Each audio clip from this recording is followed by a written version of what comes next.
درجہ حرارت نقطہ انجمان سے گر چکا تھا۔ سردی کی شدت اتنی زیادہ کہ میدانی علاقوں کے لوگ تصور بھی نہیں کر سکتے تھے۔ دن کے گہرے سائے رات کے گھٹاٹوپ اندھیرے میں گم ہو رہے تھے اور مسافروں کی پریشانی ہر لمحہ گہری تشویش میں بدل رہی تھی۔ لپسٹک سے طیارے کی چھت پر SOS لکھا گیا۔ انڈیز کی پہاڑیوں پر سفر کرنا پائلٹ کے لیے انتہائی مشکل تھا۔ پہاڑیوں کی اونچائی 22,800 فٹ سے زیادہ تھی، مگر طیارہ 22,500 فٹ تک پرواز کرنے کی صلاحیت رکھتا تھا۔ تاریخ میں ایسا طیارہ حادثہ بھی ہوا جس کی تفصیلات جس قدر دلچسپ ہیں اس قدر دل دہلا دینے والی بھی ہیں۔ مسافروں کے پاس کھانا تیزی سے ختم ہو رہا تھا۔ زندہ رہنے کی تمنا مردہ جسموں کو کھانے پر ابھار رکھی تھی۔ پھر کیا ہوا؟ انہوں نے اپنے ہی ساتھیوں، فیملی ممبرز کے مردہ جسموں کو کھایا۔ آپ کو اس ویڈیو میں ایک ایسے جہاز کریش کے چشم کشا انکشافات کے بارے میں بتائیں گے جو آپ کی نظروں سے اوجھل ہے۔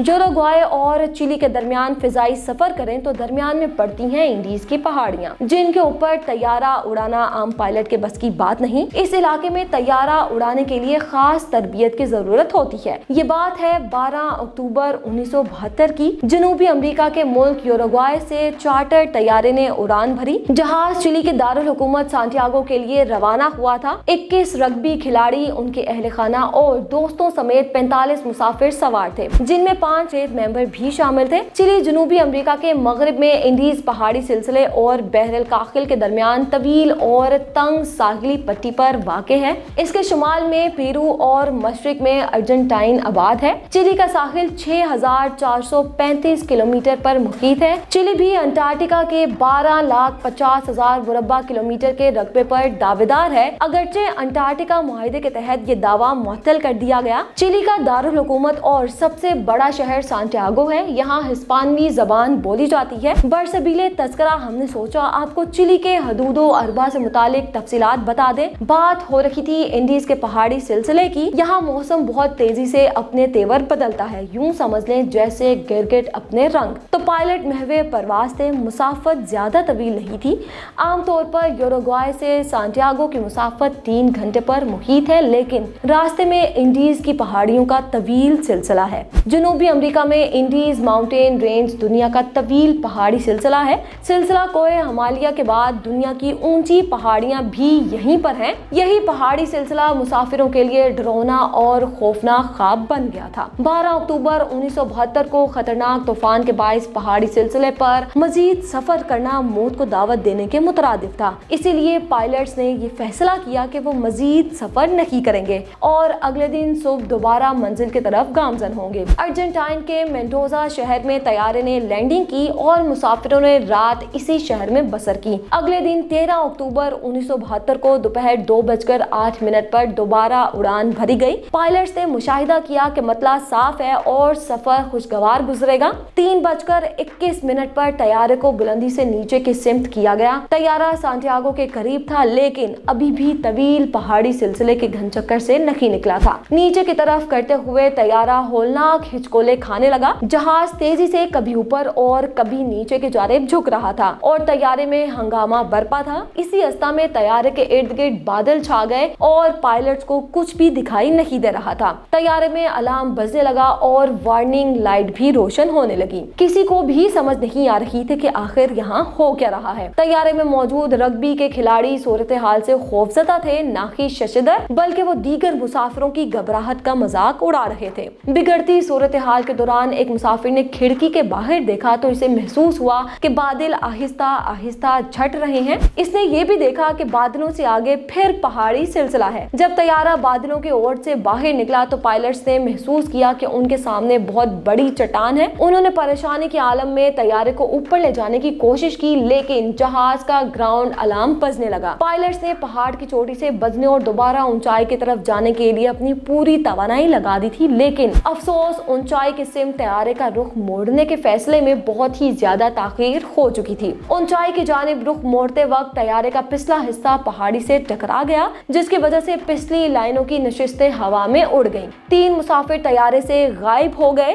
कुछ देर तक जहाज ऊंचाई की तरफ उड़ता रहा और फिर अचानक नीचे गिरने लगा। थोड़ी देर बाद तैयारे को एक जोरदार झटका लगा और जहाज का बायां विंग टूट गया। मजीद मुसाफिर जहाज से बाहर तेज हवा की नजर हो गए। अब सिर्फ जहाज का अगला हिस्सा बचा था जिसकी रफ्तार 350 किलोमीटर फी घंटा थी और वो भी एक ग्लेशियर से टकरा गया। मंजर मुसाफिरों के लिए वहशतनाक था। तैयारे में सब कुछ तहबाला हो चुका था। सीटें तैयारे से बाहर फिजा में बिखर गईं और कॉकपिट बुरी तरह तबाह हो चुका था। पायलट्स तो मौका पर ही दम तोड़ गए। जहाज इंडीज की किसी पहाड़ी पर 3570 मीटर बुलंदी पर था। हैरानकुन बात ये थी कि 45 में से 33 मुसाफिर इस वक्त जिंदा थे। ये मुसाफिर क्रैश में किसी तरह बच गए। इनमें से कई लोग जख्मों से चूर थे और किसी को इल्म नहीं था कि वो किस जगह पर हैं। तैयारा असल रूट से 80 किलोमीटर भटक चुका था। आप सोच रहे होंगे कि जिंदा बच जाने वाले मुसाफिरों के साथ आखिर क्या हुआ होगा। नाज़रीन, दुख भरी दास्तान की तो ये भी शुरुआत हुई है। ये बदकिस्मत परवाज कोई और नहीं बल्कि यूरुग्वाइन एयरफोर्स के फ्लाइट 471 थी। क्रैश के बाद 2 जिंदा बच जाने वाले मुसाफिर ऐसे थे जिन्हें ज्यादा चोटें नहीं आई थी। पहला 19 साला रोबर्टो कानिजा और दूसरा 20 साला गुस्ताओ ज़र्बिनो। ये दोनों नौजवान मेडिकल के तालिब इल्म थे। दोनों ने जिंदा बच जाने वाले लोगों का इब्तदाई तौर पर मुआयना किया और मुशाहिदा किया कि कौन सा मुसाफिर कितना जख्मी है। इनमें से एक 23 साला नौजवान फर्नांडो प्रोड्यूसर पर चोट लगने की वजह से कोमे में जा चुका था। दोनों तालिब इल्मों ने जिस हद तक हो सकता था जिंदा बच जाने वालों को इब्तदाई तिबी इमदाद दी। हादसे के 1 घंटे बाद चिली की air search and rescue service को तैयारे के गायब होने की इतला मिली। 4 हेलीकॉप्टर जिंदा बच जाने वाले मुसाफिरों की तलाश के लिए मुख्तस किए गए, लेकिन रात तक सर्च ऑपरेशन के दौरान किसी भी मुसाफिर का कोई सुराग ना मिला। मसला ये था कि सफेद रंग का तैयारा ऐसी जगह पर तबाह हुआ था जहां पर हर सू पहाड़ों ने बर्फ को सफेद चादर से ओढ़ रखा था। बर्फीली पहाड़ियों में तैयारे को तलाश करना इंतहाई मुश्किल था। 13 अक्टूबर की रात मुसाफिर पुर उम्मीद थे कि आज रात किसी न किसी तरह से गुजार लेते हैं, यकबस्ता हवाओं और सर्दी से बचने का तरीकाकार ढूंढ लेते हैं। अगले दिन सर्च एंड रेस्क्यू टीम हम तक पहुंच जाएगी। रात 5 मुसाफिर जख्मों की ताब ना लाते हुए मर गए थे। जिंदा बच जाने वाले मुसाफिरों की तादाद अब 33 से कम होकर 28 रह गई थी। मुसाफिरों ने रात गुजारने के लिए तैयारे की तबाहशुदा बॉडी को शेल्टर के तौर पर इस्तेमाल किया। दीगर सामान और सीटों को तैयारे के इर्द गिर्द लगाकर ठंडी हवाओं और सर्दी से बचाव के लिए इस्तेमाल किया ताकि तैयारे के अंदर दर्जा हरारत काबिले बर्दाश्त हो जाए। 14 अक्टूबर 1972 को अर्जेंटाइन, चिली और यूरुग्वाई के 11 हेलीकॉप्टर्स ने सर्च ऑपरेशन में हिस्सा लिया। उन्होंने जो सर्च एरिया तलाश किया वो बिल्कुल ठीक था क्योंकि क्रैश साइट इसी लोकेशन में थी, लेकिन फिर भी वो जाए वकवा को तलाश नहीं कर पा रहे थे। मुसाफिरों ने लिपस्टिक से तैयारे की छत पर SOS लिखने की कोशिश की, लेकिन उन्हें फिर एहसास हुआ कि उनके पास लिपस्टिक इतनी ज्यादा नहीं कि वो SOS के तमाम हरूफ लिख सके। उन्होंने बैग्स का इस्तेमाल करके 2 अमूदी लाइनें बनाई ताकि हेलीकॉप्टर्स में मौजूद रेस्क्यू एहलकारों को जाए वकवा का निशान मिल जाए, लेकिन उनका ये तजुर्बा भी बेसूद रहा। मुसाफिरों ने अपने ऊपर से 3 हेलीकॉप्टर्स गुजरते देखे तो खुशी से उछल पड़े कि अब हमारी मदद को कोई पहुंच जाएगा। मुसाफिरों ने तैयारे से बाहर निकलकर हाथ हिलाने की कोशिशें भी की कि हेलीकॉप्टर्स में मौजूद लोग उन्हें देख लें, मगर हेलीकॉप्टर्स में मौजूद लोग मुसाफिरों को देखे बिना ही आगे गुजर गए। एक दिन और इसी कोशिश में बीत गया। 15 अक्टूबर को मुसाफिर पानी की तलब महसूस करने लगे। मुसाफिर फेटोस्टार्च ने पानी हासिल करने के लिए एक तरीका इजाद किया। उसने मेटल शीट का इस्तेमाल किया ताकि धूप मेटल पर पड़े जिससे बर्फ पिघल जाए। इस तरीके से पानी की बूंद बूंद जमा की गई। बर्फ पर चलने के लिए मुसाफिरों ने तैयारे की सीटों पर लगी गद्दियों को उखाड़ा और उनके बंद जूते बना लिए। सीट कवर में मौजूद ऊन को भी सर्दी से बचने के लिए इस्तेमाल किया गया। 16 अक्टूबर को फर्नांडो प्राडो कोमा से होश में आया और उसे पता चला कि उसकी मां जिंदा नहीं रही। उसकी 19 साला बहन वाकई में शदीद जख्मी है। प्राडो ने अपनी बहन की जिंदगी को बचाने के लिए बहुत भागदौड़ की, लेकिन क्रैश के 8 रोज बाद वो भी मर गई। बेशतर मुसाफिर ऐसे थे जो समुद्र के किनारे रहने के आदी थे, इसीलिए इससे पहले उन्होंने कभी भी इतनी बर्फबारी नहीं देखी थी और अब -30 डिग्री सेंटीग्रेड में जिंदगी गुजारना उनके लिए मुहाल था। एक मुश्किल ये भी थी कि मतवाजन खाने पीने की चीजें भी दस्तयाब नहीं थी। 21 अक्टूबर 1972 क्रैश के 8 रोज बाद सर्च एंड रेस्क्यू टीम ने मजीद ऑपरेशन जारी रखने से माजरत कर ली। सर्च एंड रेस्क्यू टीम ने कहा कि 8 दिन में मुसाफिरों का कुछ पता नहीं चला, तो आगे भी किसी मुसाफिर के जिंदा बचने के इम्कानात इंतहाई कम हैं। और यूं फिर 8 दिन बाद सर्च ऑपरेशन को बाज़ाब्ता तौर पर बंद कर दिया गया। इन्हीं बुरी खबरों के दरमियान मुसाफिरों को तैयारे से रेडियो मिला। रग्बी खिलाड़ी रॉय हार्ले इलेक्ट्रॉनिक्स के बारे में मालूमात रखते थे। उसने रेडियो चलाने की कोशिश की, लंबा एंटीना बनाया ताकि रेडियो ऑन हो सके। रग्बी खिलाड़ी की कोशिश से रेडियो काम करने लगा, मगर रेडियो से यकतरफा कम्युनिकेशन हो सकती थी। मुसाफिर जाए वक़्वा से बाहर की चीजें सुन सकते थे, लेकिन अपनी आवाज दूसरों तक नहीं पहुंचा सकते थे। रेडियो क्रैश के 11 रोज बाद ऑन हुआ था, इसलिए उन्हें इल्म हुआ कि सर्च ऑपरेशन तो बंद हो चुका है। मुसाफिर ये खबर सुनकर परेशानी में मुब्तला हुए। कुछ लोग गंभीर सूरत हाल को देखकर ढाड़े मारकर रोने लगे। उनको जिंदगी की डोर टूटते हुए दिखाई दे रही थी। तमाम उम्मीदें दम तोड़ चुकी थी। फर्नांडो प्राडो ने मायूसी की खबर पर कुछ ज्यादा रद्देमल ना दिया, क्योंकि उसके जहन में एक मंसूबा था। मुसाफिरों को हर गुजरते दिन के साथ खाने की तलब ज्यादा महसूस होने लगी। उनके पास खाने पीने की चीजें ज्यादा नहीं थी। सिर्फ 8 चॉकलेट बार, 3 जैम्स के जार, 1 बादाम का डब्बा, थोड़ी मिकदार में कुछ खजूरें, कैंडीज और खुश्क आलू बुखारा था। वो मुख्तात अंदाज में थोड़ा थोड़ा खा रहे थे। प्राडो ने 1 चॉकलेट कोड मूंगफली को 1 दिन में खाया था। आहिस्ता आहिस्ता खाना बिल्कुल ही खत्म हो रहा था। 3800 मीटर की बुलंदी पर न कोई दरख्त था और न ही पौधे, न कोई जानवर जिसका शिकार करके इसे खाया जा सके। 11 दिन बाद खाना खत्म हो चुका था। कुछ मुसाफिर तैयारे में मौजूद चीजों को खाने लगे। कुछ मुसाफिरों ने सीटों, कॉटन और लेदर को खाना शुरू कर दिया, जिससे वो मजीद बीमार पड़ने लगे।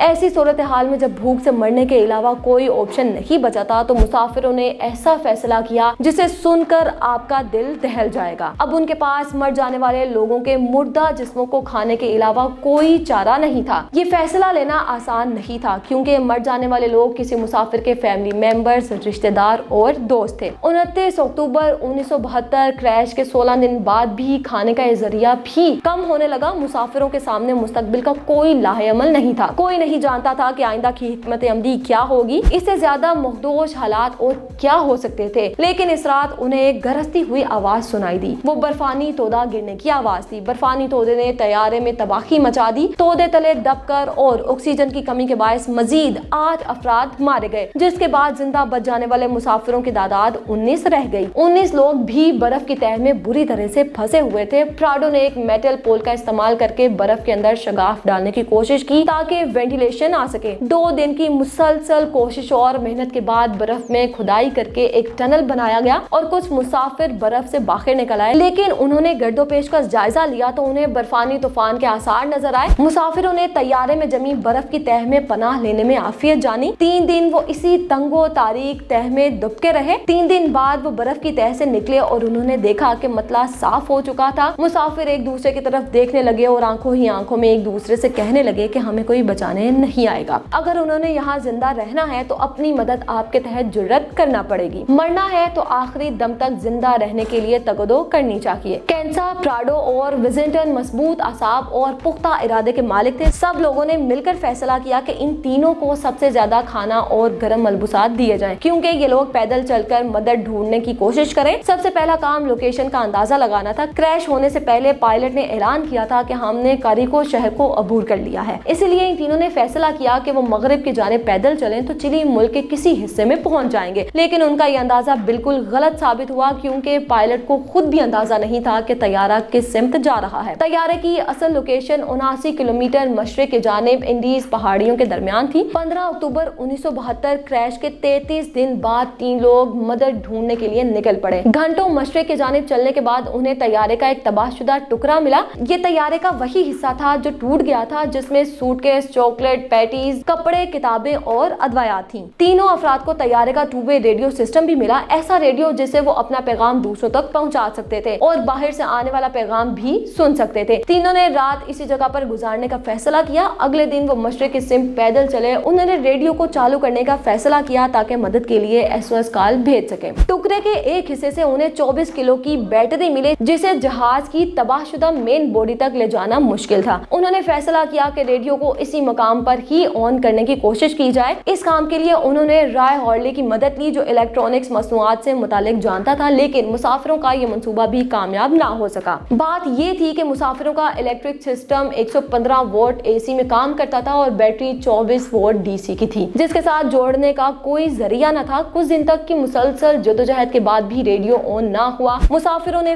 फैसला किया अगर उन्होंने जिंदा रहना है तो मगरिब की तरफ पैदल चलना पड़ेगा। 11 दिसंबर 1972 क्रैश के 59 रोज बाद एक और बर्फानी तोदा गिरा जिसके बायस मजीद 3 मुसाफिर मारे गए। जिंदा बच जाने वाले मुसाफिरों की तादाद अब 16 रह गई थी। वेस्ट की तरफ पहाड़ियों पर चलने के लिए उन्हें कोई तरीका चाहिए था। -30 डिग्री सेंटीग्रेड में रात कैसे गुजारी जाए, मुसाफिर परेशान थे, लेकिन इसका हल 18 साल कार्लेस मैगल ने बताया, जिसके पास सुई और धागे की किट थी। इसने मशवरा दिया कि तमाम कपड़ों को धागे से सिलाई करके जोड़ दिया जाए और यूं कराके की सर्दी से बचने के लिए इसी मशवरे पर अमल किया गया। 12 दिसंबर को जहाज हादसे को 2 माह गुजर चुके थे। प्राडो, कैंसा और विजिंगटन दोबारा मदद की तलाश में निकल पड़े। मगरिब की सिमत जाने के लिए पहाड़ी के ऊपर से गुजरकर उन्हें नीचे जाना था। उन्हें लगता था कि हम आबादी से कुछ किलोमीटर दूर हैं और वहां पहुंचने के लिए 2 से 3 दिन लगेंगे, इसलिए उन्होंने 3 दिन का खाना साथ ले जाना काफी समझा। तीनों अफराद मुश्किलात के बावजूद चलते रहे। सर्दी से बचने के लिए मुख्तलिफ कपड़ों को जोड़कर जो बैग बनाया गया वही रात सर्दी से बचने के काम आता। सूरज निकलते ही वो दोबारा अपना सफर शुरू करते। तीनों जांफशानी का मुजाहरा करते हुए आगे की तरफ बढ़ते रहे, लेकिन चौथे दिन उन्हें महसूस हुआ उनकी सिमत गलत है क्योंकि रास्ता खत्म नहीं हो रहा था। एक मुसाफिर वापस जाए वकुआ की तरफ रवाना हुआ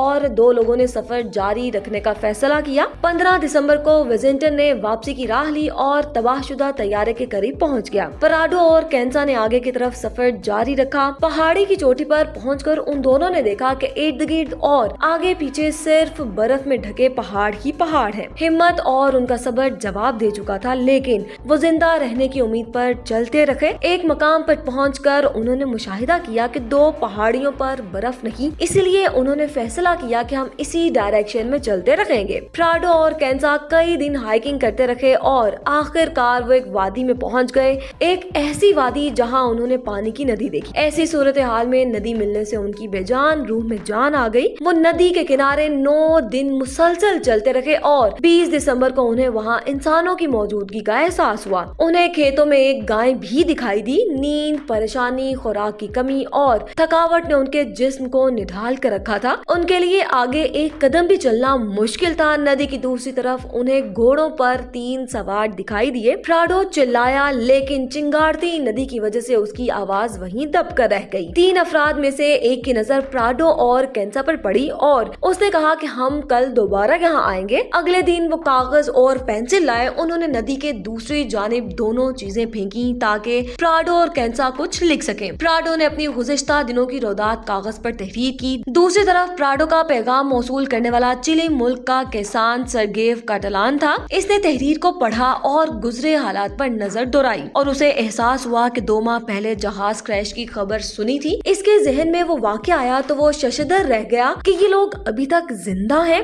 किसान और इसके 2 साथी 10 घंटे की मुसाफर तय करके एक शहर तक पहुंचे। किसान ने शहर पहुंचते ही आर्मी कमांड को मुसाफिरों के बारे में इतला दी। आर्मी कमांड ने सेंटियागो में मौजूद आर्मी हेडक्वार्टर से राबता किया और सूरत हाल से आगाह किया। प्राडो और कैंसा को लॉस मेटेंस शहर में मुंतकिल किया गया जहां उन्हें खाना दिया गया। प्राडो और कैंसा जिंदा रहने की उम्मीद पर 10 रोज में 61 किलोमीटर पहाड़ियों के ऊपर पैदल चले थे, जिसकी वजह से कैंसा अपना आधा वजन खो चुका था और इसका वजन 44 किलो रह गया था। जैसे ही थके मांदे मुसाफिरों की कहानी लोगों तक पहुंची तो एक किस्सा इंटरनेशनल न्यूज बन गया। चिली की एयरफोर्स ने बाकी मुसाफिरों को रेस्क्यू करने के लिए फौरी हेलीकॉप्टर भेजे। आर्मी ऑफिसर्स ने प्राडो और कैंसा से असल लोकेशन के मुतालिक पूछा। प्राडो की निशानदेही पर क्रैश के 70 दिन बाद 2 हेलीकॉप्टर जाए वकुआ पर पहुंचे। तमाम 16 मुसाफिरों को रेस्क्यू किया गया। जिंदा बच जाने वाले मुसाफिरों की हालत नाकाबिले बयान थी। वो कमजोर, डिहाइड्रेशन, टूटी हुई हड्डियां और ग़िज़ाइयत की कमी का शिकार थे, लेकिन आहिस्ता आहिस्ता उनकी सेहत बहाल होने लगी। इस ताने को मिरेकल द इंडीज का नाम भी दिया गया है क्योंकि अगर 3 लोग हिम्मत ना करते तो शायद कोई भी जिंदा ना रहता। लेकिन प्राडो और कैंसा ने हिम्मत का मुजाहरा करके न सिर्फ अपनी जानें बचाई बल्कि बाकी लोगों को रेस्क्यू कराने में कलीदी किरदार अदा किया।